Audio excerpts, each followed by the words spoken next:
kita bersama Encik Muhammad Aiman bin Abdul Aziz yang merupakan Ketua Penolong Pengarah bagi Sektor Sumber Teknologi Pendidikan SSTP Jabatan Pendidikan Negeri Sembilan. Apakah pesanan Encik Aiman kepada rakan-rakan pelajar SKS2A untuk menjadi generasi yang celik IT dan bijak menggunakan peranti digital untuk pelajaran? Okey, baik. Jadi saya tengok anak-anak di SK Seremban 2A ni sangat bagus dalam menggunakan teknologi. Jadi teruskan berusaha, rajin, tetapi kena ingat, setiap satu yang kita lakukan mestilah ada panduan dan bimbingan. Jadi gunakan teknologi itu pada jalan yang betul.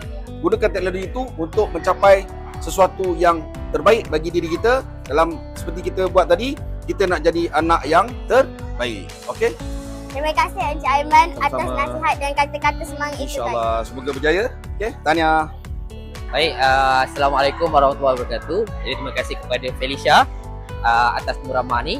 Jadi Pandai Apps merupakan satu apps yang berada dalam Pelantar Delima, yang mana anda boleh buka, murid-murid boleh buka, cikgu boleh buka Pandai Apps melalui ID Delima mereka lah. Jadi Pandai Apps merupakan satu apps pembelajaran yang mana kita memenuhi semua benda. Kita ada daripada latih tubi, ulang kaji dalam bentuk pelbagai bentuk, kuis, soalan, kita ada flashcard, kita ada gamifikasi punya style learning dan macam-macam lagi. Yang paling penting pada app punya misi, kita bukan nak sediakan bahan pembelajaran semata-mata, tapi kita nak adik-adik belajar melalui pembelajaran yang interaktif, belajar dengan style gamifikasi. Bila belajar ni rasa seronok macam kita tengok YouTube. InsyaAllah dari Pandai Apps sekarang ni kita ada satu pertandingan, namanya adalah Juara Jeta Pandai. Harapan kita sebagai satu pertandingan untuk murid-murid dapat peluang markah PAJSK peringkat semasa. Yang kedua, harapan kita melalui pertandingan ni dapat bagi murid-murid suntikan motivasi, inspirasi. Sebab apa?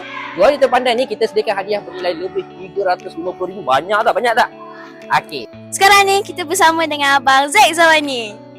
Yeah. Okay. Boleh tak Abang sharekan sedikit pesanan untuk murid SK Seremban 2A? SK Seremban 2A. Kepada semua adik-adik saya SK Seremban 2A, tak tahulah adik ke uncle ke, kepada semua adik-adik, jadi yang terbaik dalam hidup, kejar masa depan dan jangan pernah meragui diri sendiri.